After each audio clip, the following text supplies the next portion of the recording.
3차 남북 정상회담 이제 딱 일주일 앞으로 다가왔습니다. 문재인 대통령은 국회의 방북 동행 요청 거절에 제발 당리당략을 거둬달라며 호소했습니다. 하지만 보수 여당은 청와대의 사전 조율 없는 남북회담 초청이 정략적 명분 쌓기라며 냉랭한 반응을 보이고 있습니다. 여기에 오늘 청와대가 판문점 선언 비준 동의안을 국회에 제출할 예정이어서 정치권은 안보 이슈로 다시 뜨거워지고 있습니다. 안형환 전 새누리당 의원, 한민수 전 국민일보 정치부장 이 두 분은 어떻게 생각하고 계실까요? 들어보겠습니다. 안녕하십니까? 네, 안녕하십니까? 오셨습니까? 안 의원님, 일단 어제 보면 청와대 국회 초청 사실 정중하게 요청 드린다라고 이야기는 했지만 형식을 보면 결코 이게 정중한지는 좀 다툴 여지가 있는 것 같습니다. 어떻게 보셨습니까? 저 어제 깜짝 놀랐습니다. 예. 사실 먼저 임종석 실장이 초청한다는 이야기 할 때 보통 통상적으로는 이미 이야기를 해놓고 예. 각 정당 대표에게 전화를 한다든지 산을 보내서 하겠습니다 하면 오케이 그럼 발표하시오 라고 하는 게 통상적인 이야기입니다. 그런데 무슨 여고생들이 교실에서 야 우리 BTS 공연 같이 갈 사람 손들어 한식이 돼버린 거야 이게. 그러니까 갈 사람들 의견도 묻지도 않고 방탄소년단이죠. 방탄소년단 예, 예. 같이 자 누구 반장 부반장 누구 같이 가자 이게 돼버린 겁니다. 예. 정치인 이렇게 하는 거 아니죠. 듣는 사람 기분 나쁘죠. 게다가 아마도 청와대 내에서도 야당 대표들은 가지 않을 것이라는 예측했을 겁니다. 어차피 안 갈 텐데. 전화에 따르면은 국회의장이 손학규 대표에게 가지 않겠느냐니까 나 안 간다 거절했다는 거 아닙니까? 예. 그런데도 불구하고 그럼 청와대에 전달됐을 수도 있어요. 그럼에도 불구하고 발표를 했다는 것은 야당으로부터 합리적 의심을 받을 수밖에 없는 상황에 빠진 것이죠. 우리를 혹시 물먹이려고 하는 거야. 속된 말로 말하면은 아니면은 뻔히 알면서 명분 쌓기 아니냐 이런. 게다가 이제 저는 오늘 지금 청와대에서 문재인 대통령이 당리당략 이야기를 한 거, 예. 그것도 깜짝 놀랐어요. 이 부분에 대해서는 청와대 내에서 지금 의사소통이 대통령을 오도하는 좀 보고를 하고 있지 않나. 임종석 실장이나 정무수석이 대통령에게 자기들의 책임 전가 분명히 잘못한 겁니다. 절차상 예. 잘못한 것을 책임 전가하기 위해서 야당에서 지금 이걸 당략으로 이용하고 있다고 보고를 한 게 아닌가 그런 생각이 들었어요. 그럼 큰일 나는 겁니다. 자기들 책임 피하기 위해서 야당에게 뭘 넘기는 식으로 대통령의 판단을 그렇게 한다면 은 저의 추측입니다만 예. 이런 식의 청와대 내 의사소통 구조가 있으면 큰일 나는데 지금 어찌됐든지 간에 일련의 상황 자체는 매끄럽지 못하고 비판을 받을 수밖에 없는 상황에 빠졌습니다. 알겠습니다. 네, 그러니까 절차상에 좀 문제가 있었다는 말씀이신데 어떻게 생각하십니까? 절차상 논란이 있는 부분은 지금 논란이 되고 있으니까요. 정치권에서. 그 부분은 나름 그런 대목이 있을 것 같습니다. 근데 이 정상회담 때 이 정치권 인사들이 방북을 하는 거는 이번이 처음은 아닙니다. 예. 2000년 그 김대중 대통령과 김정일 위원장 정상회담 때 이때도 요청을 했었죠. 그리고 그때 간 분들이 당시 민주당 이해찬 정책위 의장, 이완구 예. 당시 자민련 의원, 당시는 DJP 공동정부였기 때문에 그때도 한나라당이었을 겁니다. 그 당시는 한나라당 가지 않았고 2007년도에도 이제 정치권 인사들이 갑니다. 그때 이제 김원기 전 국회의장하고 지금 문희상 의장님도 당시 민주당 남북관계 특별위원장 자격으로 갔었고 했기 때문에 이 정치권 인사들이 가는 거가 새로운 문제는 아닙니다. 아닌데 지금 안 의원님 말씀대로 이게 이제 받아들이는 측에서는 사전 조율이 없이 갑작스럽게 제안했기 때문에 그리고 특히 야당 대표들은 진작부터 좀 부정적인 입장을 밝혔기 때문에 네. 여기서 보면은 김병준 오늘 새누리당 비대위원장이 그런 말씀을 했어요. 자유한국당 비대위원장이 그런 말씀을 했어요. 미리 상의를 했으면 좋았겠다. 그러니까 그런 절차상의 논란은 있을 수 있겠습니다. 근데 이게 꼭 어떤 당리당략 청와대가 어떤 의도를 가지고 좀 야당을 울먹이려고 한 거다. 이런 거는 좀 과도한 해석이지 않는가 싶습니다. 저는 이번 방문의 성격 규정을 먼저 해야 된다고 봅니다. 예. 청와대가 과연 북한의 비핵화 문제를 해결하기 위해서 트럼프 대통령과 김정은 사이의 메신저 역할을 하기 위해서 가는 것인지 아니면 평화로운 상황에서 남북 간의 교류 협력을 위해서 가는 것인지 성격 규정이 굉장히 명확해야 되는 겁니다. 후자라면 얼마든지 정치권 인사들이 갈 수가 있습니다. 그러나 지금 전 그게 아니라고 보거든요. 지금 상황은 굉장히 엄중한 상황입니다. 북한의 비핵화 문제가 지금 지지부진한 상황이거든요. 대통령이 정말 전 이번에 다른 데서 제가 그래서 이야기했습니다만 왜 대통령이 평양을 방문한지도 모르겠어요. 판문점에서 실무회담을 해야 되는 겁니다. 예. 단둘이 앉아가지고 정말 끝까지 결판을 보는 그런 회담할 실무회담이지 우르르 몰고 가가지고 뭐 사진 찍고 자 2박 3일 일정 동안 뭐 하겠습니까? 실무진들을 만나서 이야기를 하고 대통령 또 사인하는 그런 부분도 있거든요. 예. 2박 3일 동안 대통령 대낮에 예를 들어서 북한이 요구하는 선전 시설물들, 북한의 평양의 시설물 다 선전 시설물입니다. 뭐 호합한 어린이 아동병원 다 평양의 0.1%를 예. 위한 그런 시설들이거든요. 그런데 대통령이 가서 사인하고 온다? 굉장히 곤혹스러운 상황에 빠질 겁니다. 이벤트성이 될 것이다. 그렇죠. 예. 그러니까 북한의 이벤트 이용할 수도 있고 또 청와대가 이걸 이벤트 이용해서도 안 되는 거고요. 정말 실무회담, 북한의 비핵화를 끌어내기 위한 철두철미한 회담을 해야겠다. 이 각오로 간다면은 지금 현역 의원들 꼭 별 의미가 없는 거예요. 저는 자꾸 이야기하지만 국회의담이 대한민국 남북한 무슨 의미가 있습니까? 북한의 국회가 무슨 권력이 있고 무슨 힘이 있습니까? 의미 없는 일을 하지 않았으면 좋겠어요. 알겠습니다. 제가 한민수 부장님께 꼭 네. 한번 여쭤보고 싶은 게 어쨌든 청와대는 지금 야당 대표들이 보수 야당 대표들이 이걸 받지 않을 걸 분명히 알았음에도 불구하고 요청을 할 수 있지만 이걸 공개 브리핑으로 실시간으로 중계가 됐단 말이죠. 모든 언론에. 그렇겠죠. 예. 왜 이 방법을 택했을까? 어떻게 생각하십니까? 좀 전에도 말씀드렸지만은 그게 야당이나 이미 반대 의사를 밝혀놨던 야당 입장에서는 야 이거 여론몰이 하려고 하는 거다. 예. 그렇게 물론 뭐 받아들일 수 있을 거라고 봅니다. 네. 근데 어제 임종석 실장이 왜 저 일각에서는 대통령 비서실장이 그걸 발표하느냐 했는데 그렇지는 않습니다. 지금 대통령 비서실장이 남북 정상회담 추진위원장을 맡고 있거든요. 그러니까 그 자격으로서 한 거고 어제 정중하게 초청에 응해달라. 물론 사후에 문제는 있을 거지만은 이 문제가 그 야당을 공경에 빠뜨리게 뭐 반대하면은 평화 반대 세력이다. 이런 정략적 의도로 접근했다고 저는 보지는 않습니다. 보지는 않는데 이게 이제 절차상에 좀 더 미리 특히 국회의장단 정도 되면은 네. 미리 좀 양해를 구하고 했으면 더 좋지 않았겠느냐 이런 생각을 하고 있습니다. 네. 알겠습니다. 그러니까 지금 이제 청와대 시각이 전 문제를 삼고 싶은데 아니 뭐 같이 갈 수도 있습니다. 네. 뭐 청와대는 그렇게 생각할 수 있습니다. 뭐 우리 부장님 말씀하신 것처럼. 그런데 이제 청와대가 우리가 말하면 다 따라올 것이라는 생각. 우리가 발표하면 당연히 받아들여줄 것 생각. 만약에 당리당략적인 목적이 없었다고 한다면은 또 너무 순진한 거죠. 우리가 발표하면 다 따라줄 것이다. 따라주겠습니까 지금 야당에서? 아니 지금 이 상황을 현재 야당의 현재 분위기를 비춰볼 때 그런데 네. 그 알면서도 했다면 문제인 거 몰랐으면서 했다면 또 하나 무능한 거죠. 네. 굉장히 나이브한 것이죠. 현 네. 정부를 보는 상황 자체가. 그래서 어찌됐든지 간에 청와대가 비난을 받을 수밖에 없는 상황에 빠졌습니다. 안 의원님 지금 한병도 정무수석이 오늘 국회를 찾았습니다. 네. 뭐 김병준 위원장을 못 만난 건지 안 만난 건지 모르겠지만 어차피 이렇게 와서 네. 얘기하고 설득하고 할 네. 거면 미리 좀 하고 나서 언론에게 브리핑. 그게 이제 정상이죠. 사실 예우입니다. 어찌됐든 간에 보통 우리가 통상적으로 언론에 나올 때는 앞서 말씀드렸지만 사전에 정리를 하고 난 다음에 하면은 서로 박수를 치는 겁니다. 예. 그게 모양새죠, 그게. 그런데 이제 이번에는 어찌 됐든지 간에 모양새가 굉장히 안 좋았고 지금 아마도 지금 청와대 내에서는 제가 추측한데 아마 굉장히 대통령 호통이 있었을 것 같습니다. 이 부분에 대해서. 그렇기 때문에 이제 뒤늦게 수습한다고 지금 나선 것 같기도 하고요. 예. 어찌됐든 지금 모양새가 안 좋은 결과론적으로 있을 수 있는 도 없애버린 그런 상황이 돼버린 거죠. 알겠습니다. 어쨌든 청와대에서 의도가 어땠든 네. 국회의장단, 특히 문희상 국회의장이 안 간다고 하는 이 부분은 좀 예상을 했을까 궁금해지거든요.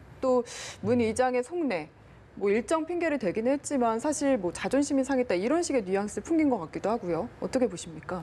제가 뭐 문 의장님 소개 안 들어갔으니까 정확히는 모르겠습니다만, 근데 저희 뭐 취재하면서도 제가 문 의장님하고 잘 압니다만 이분이 뭐 그렇게 내 예우가 안 됐다 예. 이것 때문에 이거를 바로 이렇게 걷어차버린 그런 성격은 아니십니다. 아니고 제가 볼 땐 저번에 그 정의용 안보실장이랑 갈 때 예. 특사단에다가 남북 국회담을 제의했다는 거 아닙니까? 남북 국회담도 추진할 거고 실제 정기국회도 열리고 있고 여러 가지 일정상 물론 뭐 저 야당 국회 부의장 두 분 다 가지 않겠다고 하니 본인 혼자 가는 것도 모양새가 좀 이상할 거라는 판단도 했을 거라고 봅니다. 여러 가지 종합적으로 볼 때 이거는 뭐 지금 안 가는 게 좋겠다 이런 판단한 것 같습니다. 혹시 이보 전진을 위한 일보 후퇴 성격이 좀 있다고 보십니까? 나중을 위해서 지금은 야당을 좀 이렇게 아울러주는 그런 모양새를 취하는 다음에 무슨 저 비준동의안 처리하고 여러 가지로 제가 물어보겠습니다. 그런데 나중에 아니 제가요 아까 이야기를 이제 강조하면은 역대 국회의장단이 저 뭐 국회의원 해봤습니다. 예. 국회의장 새로 들어오는 순간 항상 포부 중에 하나가 남북 국회 회담 하겠다는 겁니다. 아마 차로 찾아보면 역대 여러 번 회장들이 있었죠. 항상 그렇습니다. 예. 네. 자, 그럴 때마다 제가 느끼는 건 남북 국회 회담에서 뭐 하겠다고 속으로 그 생각이 듭니다.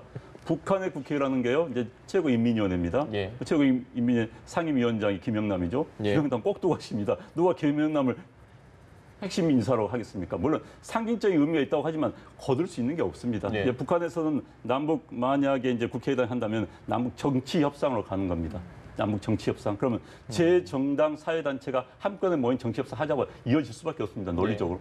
그렇다면 이제 남한 내 시민 사회단체 같이 하자.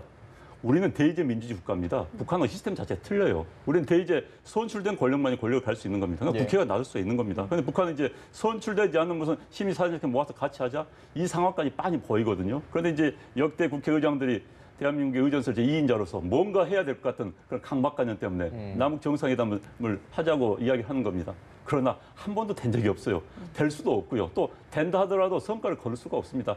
사진 찍고 그냥 폼 잡고 건배하고 만찬하고 올 수밖에 없는 그런 구조입니다. 그런데 이제 자꾸 집착하는 것도 이해가 안 가는 거죠. 남북 간에는 이제는 예. 허리없이 필요해요. 실질적인 성과를 거두기 위한 주도 면밀한 회담이 있어야 할 그런 단계가 왔습니다. 이제까지 뭐 안 맞는 사람으로 악수 한번 하자 이런 단계는 아니거든요. 알겠습니다. 비핵화 문제를 앞두고 그런 시각으로 보는 것도 충분히 이해는 하는데 예. 이전까지는 말씀하신 대로 저기 역대 국회의장들이 모두 추진을 했었죠. 꽉 막힌 남북 경색 국면에서도 추진했었습니다. 예. 그러니까 그건 어떤 실효성도 없고 북한이 뭐 거들떠보지도 않았는데 지금 상황은 좀 달라진 것 같아요. 불과 몇 달 전만 해도 김정은 지금 뭐 국무위원장이 저렇게까지 나올 거라고는 못 예. 봤던 거 아닙니까? 지금 뭐 엊그제 그 구구절 때도 보면은 거의 그 영어로 써 있는 거 보셨죠? 예. 피스가 피스, 예. 독립, 그거 미국부라고 한 거더라고요. 거의. 네. 그래서 상황이 우리가 기존 시각으로 보던 예측하는 시각하고는 좀 많이 달라졌다. 이런 상황에서 뭐 국회도 거들고 나선다면은 물론 저쪽이 좀 힘이 빠진지는 모르겠는데 예. 좀 뭐 또 좋은 의외의 성과도 나올 수 있지 않겠느냐. 지금 기존 시각으로 보는 거는 좀 알겠습니다. 네. 그런데 북한의 국회가 과연 예. 결정권이 있는 것인가 이게 문제죠. 우리의 국회는 압도적인 권력을 가지고 있거든요. 국회 권력이라는 게 어쩌면 대통령보다 더 센 권력일 수도 있습니다. 그러나 북한의 최고인민회의라는 건 권력이 없습니다. 당 서열에서도 도저히 모든 게 결정할 수 있는 권한이 없는 상태죠. 그래서 예. 실효성 문제 이제 우리가 이야기하는 거죠. 국회 권력 얘기가 나왔으니까요. 이 비준동의 얘기를 좀 해봐야 될 것 같습니다. 그러시죠.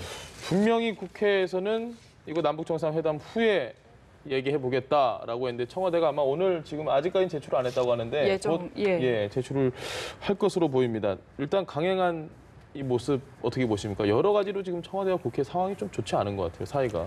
이거를 정치적 시각으로만 보면은 예. 그럴 수도 있겠습니다만은 제가 볼 때는 일단 그 국회의장하고 3당 교섭단체 원내대표 간에 합의한 게 일단 정상회담 이후에 논의해보자는 거 했었고 우선은 국회 외교통일위원회 상정을 하기로 예. 했습니다. 그래서 오늘 국무회의 의결이 됐기 때문에 국회에 넘어가면 제가 볼 때는 이 상임위에는 상정이 될 것입니다. 상정이 되면은 논의되는 절차를 진행을 하겠죠. 예. 네. 그러면은 지금 앵커께서 말씀하신 대로 왜 청와대가 지금 상황에서 이렇게 했느냐 한 두 가지 정도 저는 뭐 생각을 해보는데 예. 일단은 문 대통령이 2007년 정상회담 때는 지난해 예. 남북 정상회담 추진위원장을 했었죠. 예. 비서실장 자격으로. 예. 일종의 지금 대통령이 이 정상회담을 바라보는 때 일종의 트라우마 같은 게 있지 않는가 싶어요. 그러니까 2000년이나 2007년도에 상당히 많은 합의를 했습니다. 합의를 했는데 특히 2007년도에는 본인이 비서실장으로서 추진위원장으로서 많은 주도를 했음에도 불구하고 당시에 끝나고 난 다음에 이게 정치적 약속으로 끝나버렸습니다. 예. 그래서 이거를 이제는 비준을 받아서 법에 따라서 비준을 받아서 뭐 역주행을 못하게 네. 어찌 보면은 못을 박아놓겠다는 어떤 의도가 있는 것 같고요. 두 번째는 정상회담 전에 이렇게 비준 동의안을 제출하는 게 저는 북한에 대한 어떤 시그널도 되지 않겠는가 싶습니다. 이게 남쪽에서 이걸 북한이 지금까지 계속 우리한테 요구했던 게 그런 거 아닙니까? 저 6.15 정상회담 합의문하고 예. 14 합의를 지켜라. 왜 약속해놓고 지키지 않느냐 이거였는데 봐라 우리가 저기 법적으로 이거를 명문화시키기 위해서 이런 노력을 하고 있다. 이것도 저는 글쎄요. 제가 제 시각으로 봤을 땐 이건 북한 김정은 위원장이나 북한 지도부에도 상당한 압력이 되지 않을까. 뭐 이렇게 판단을 해봅니다. 네. 지금 말한 두 번째 부분, 이 북한의 보여주기 식이 약간 긍정적으로 평가하신 것 같은데 사실 부정적인 시각도 있거든요. 굳이 여야가 나중에 하겠다고 했는데 이 시점에서 제출한 건 북한을 의식한 거다 이런 시각도 있던데요. 그러니까 이제 지금 이제 방금 말씀하신 것처럼 문재인 대통령이 트라우마가 있는 것 같습니다. 분명히 트라우마 있기 때문에 마음이 굉장히 급한 것 같아요. 자서전에도 나와 있는 네, 것 그러니까 같은데. 굉장히 트라우마가 있어요. 그런데 이제 그 당시 노무현 대통령 방문 자체가 상 논란이 있었습니다. 임기 말, 그때 2007년이었습니다. 예. 임기 말을 몇 달 앞둔 대통령이 가서 합의를 하고 온 게 민주주의 국가에서 임기제 대통령 하에서 정권이 바뀌면은 그게 추진 못할 수도 있는데 과연 타당한 것인가 논란이 굉장히 있었습니다. 그 당시에도. 그래서 그런 중요한 결정을 임기가 얼마 남지 않은 대통령이 하고 올 수 있을 것인가. 왜냐하면 대통령의 행위는 국민 모두를 반영한 행위입니다. 그런데 진짜 몇 개월 앞두고 그 대통령의 권력이 바뀐다 할 때 다른 차원의 대통령이 등장한다면 국민의 의지가 바뀐 거거든요. 그럼 국민의 의지가 바뀔 수 있는 전제하에서 몇 달 전에 과거에 국민들에게 뽑혔던 사람이 가서 사인하고 온다? 논란이 있을 수 있습니다. 분명히 그 당시 논란이 있었어요. 어찌됐든 뭐 정통성 있는 권력이 사인하고 왔기 때문에 그것이 추진하는 건 맞지요. 그러나 이제 그 부분에 대해서 지금 저는 그 당시 14선언, 노무현 대통령이 가서 온 게 14선언의 국회 비준 부분에 대해서 그 법제처에서조차 그 당시 정권의 법제처에서조차 이건 국회 비준이 필요하지 않다라고 법적 해석을 내린 사안입니다. 그런데 이제 문재인 대통령 그때 트라우마 때문에 이걸 추진하겠다 하는 거고, 그런데 좋습니다. 뭐 할 수도 있어요. 그러나 지금 시점의 문제는 겁니다. 지금 자꾸 서두르시는 것 같아요. 여야가 합의를 했습니다. 그래서 방북 이후에 성과를 보고 하자 이렇게 이야기가 나왔거든요. 그런데 이제 굳이 자꾸 추진하겠다 보니까 또 의혹을 사는 겁니다. 왜 이러시나? 왜 이러시나? 저는 마음은 이해를 해요. 문재인 대통령이 그 트라우마성 마음. 그러나 지금 상황에서 북한의 비핵화 부분에 대해서 아직 정리된 게 없습니다. 이번에 문재인 대통령이 가서 확실하게 북한의 비핵화 일정이라든지 뭐 앞으로 비핵화의 내용이라는 거 확실하게 받아오고 또 속된 말로 김정은의 육성이라도 비핵화를 반드시 올해 내에 하겠다, 1년에 하겠다 받아온다면 국내 분위기가 확 바뀔 겁니다. 그럼 국회도 따라갈 수밖에 없는 것이죠. 그런데 이제 야당이라는 건 어쨌든 대한민국 국민의 한 켠이 반대를 하고 있는 겁니다. 그들을 대의하고 있는 그런 상황에서 무리하게 밀어붙인 것은 타당하지 않다 이렇게 보는 것이죠. 알겠습니다. 주제를 좀 바꿔보겠습니다. 이해창 민주당 대표의 행보에 대해서 저희가 좀 짚어볼 텐데요. 원래 이해찬 대표의 이 강성 이미지에 한국당이 좀 반사이익을 누려보려다가 요즘 행보로 보면 한국당이 그게 좀 쉽지 않아 보이는데 어제 세종시로 갔거든요. 저희가 짧게 영상을 좀 만들게 했는데 보고 나서 이야기를 나눠보시죠. 네.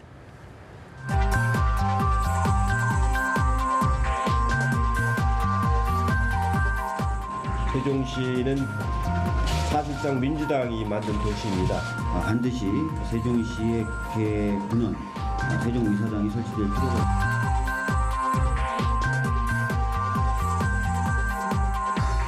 세종역 관련해서 지금 보셨지만 충북이랑 많이 이제 이해관계가 얽혀 있잖아요. 그 문제는 어떻게? 별 큰 문제는 없습니다.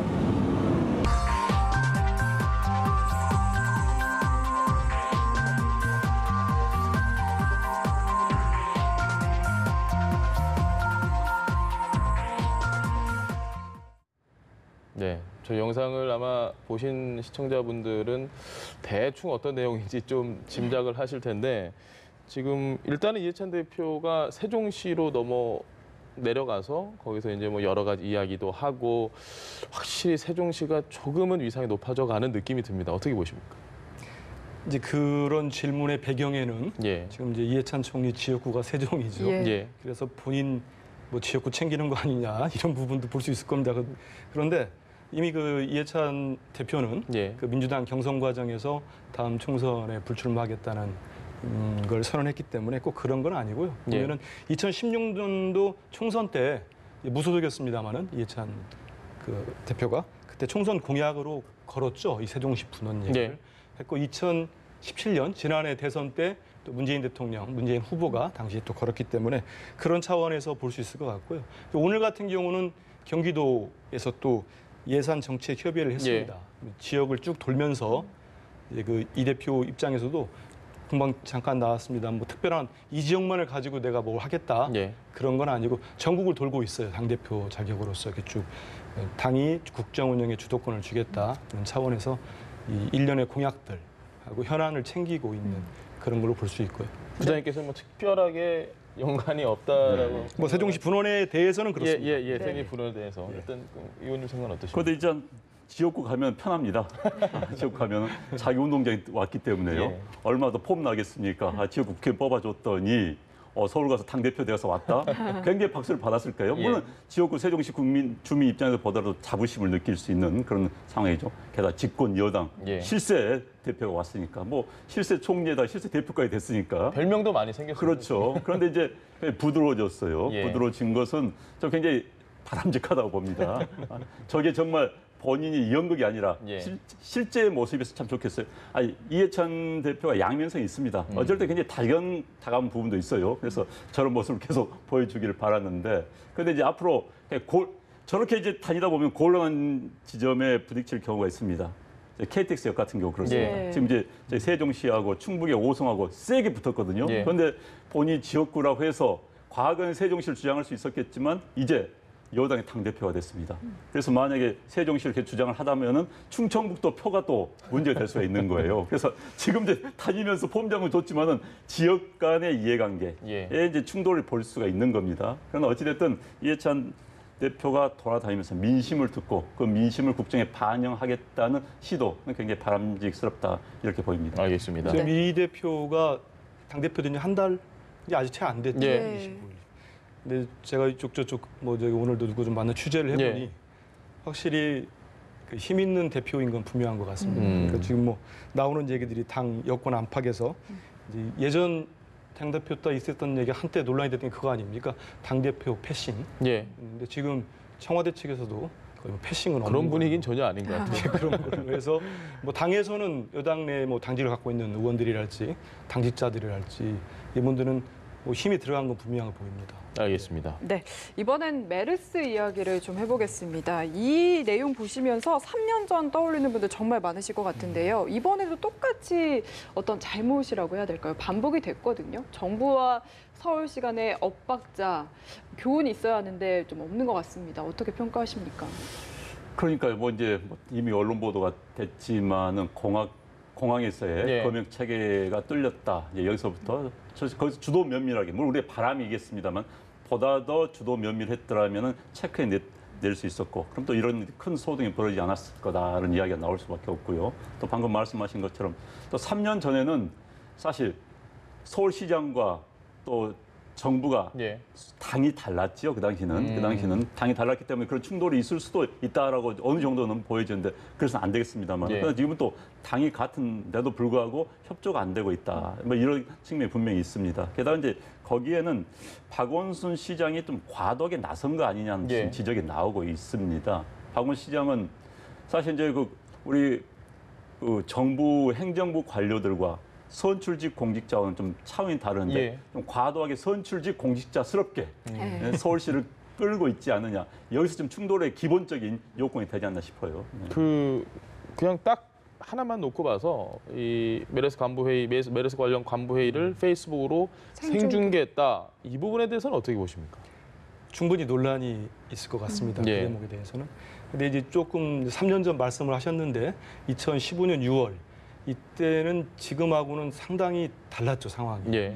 확진까지 걸리기까지가 한 보름이 가까이 지났고 병원을 정부에서 많이 감췄습니다. 예. 이번하고 다르게. 그래서 뭐 저도 그때 대단히 공포스러웠죠. 모든 국민들이 공포스러웠고 당시 밝히지 않으려고 했던 거를 박원순 시장이 밝혔습니다. 예. 밝혀가지고 뭐 각광도 받았기도 하고 뭐 일부에서는 네. 비판도 받았고요. 어떤 그런 경험이 있는 것들이 이번 박 시장께서 그 생중계를 하고 또 뭐 좀 더 이 질병관리본부보다도 앞장서서 뭔가 좀 서울시 겸역관이 먼저 팩트를 밝히지 않았습니까? 이런 부분들이 근데 영향을 미치지 않나 싶어요. 당시의 경험들이. 예. 근데 우리 안 의원님 말씀대로 이번에는 약간 좀 서두른 면이 없지 너무 나간 것 같습니까? 조금 서두른 것 같아요. 네.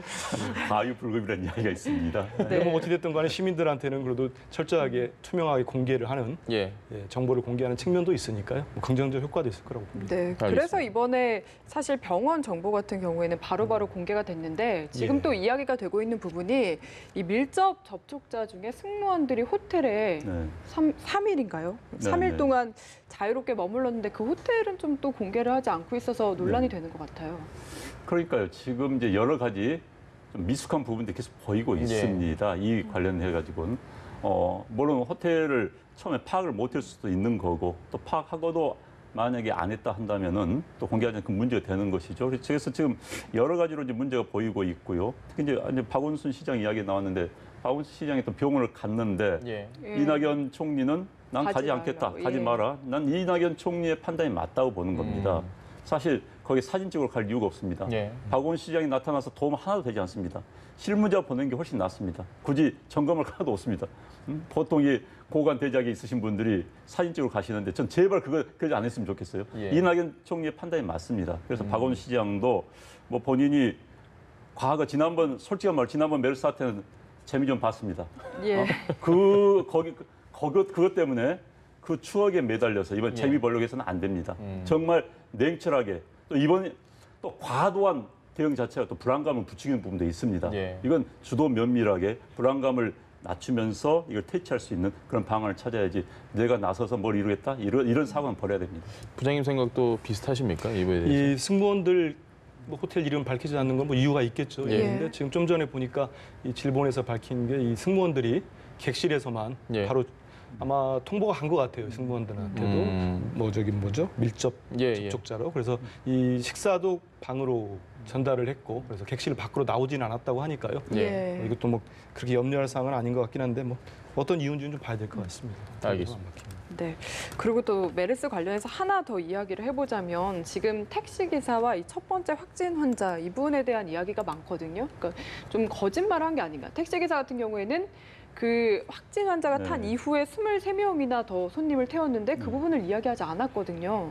이건 좀 어떻게 보시나요? 잘못된 거죠. 그건 매우 잘못된 거죠. 그건 사실 시민으로서의 기본적인 책임감, 네. 우리가 이제 공동체를 살아간다면 공동체 구성원으로서의 책임감이 있는 겁니다. 이런 상황에서. 그런데 본인이 거기서 거짓을 말했다. 현재 발표된 게 사실이라면 매우 옳지 않은 일이고요. 지금 또 이제 그 환자도 뭐 그런 이야기 했다고 그러는데 이 부분에 대해서는 앞으로 사실 현행 법에도 이런 질병, 전염성 있는 질병에 대해서 당국의 검역 조사에 응하지 않거나 허위 진술해가 피해를 입히게 할 경우에는 예. 처벌받을 수 있는 규정이 있습니다. 네. 그래서 우리 혹시 시민 여러분들께서 이런 일이 닥치면 있는 그대로 이야기해야지 본인의 이해관계 상관이 없이 공동체를 위해서 내가 희생할 수도 있어야 되는 겁니다. 그런데 이 희생은 큰 희생은 아닌 것이죠. 예. 그래서 이건 굉장히 좀 공동체 구성원으로서 타당치 않았다 이렇게 보입니다. 네, 알겠습니다. 오늘 저희가 이야기는 여기까지 나눠보도록 하겠습니다. 오늘 네. 두 분 말씀 고맙습니다. 네, 잘 예. 들었습니다. 예, 감사합니다. 감사합니다.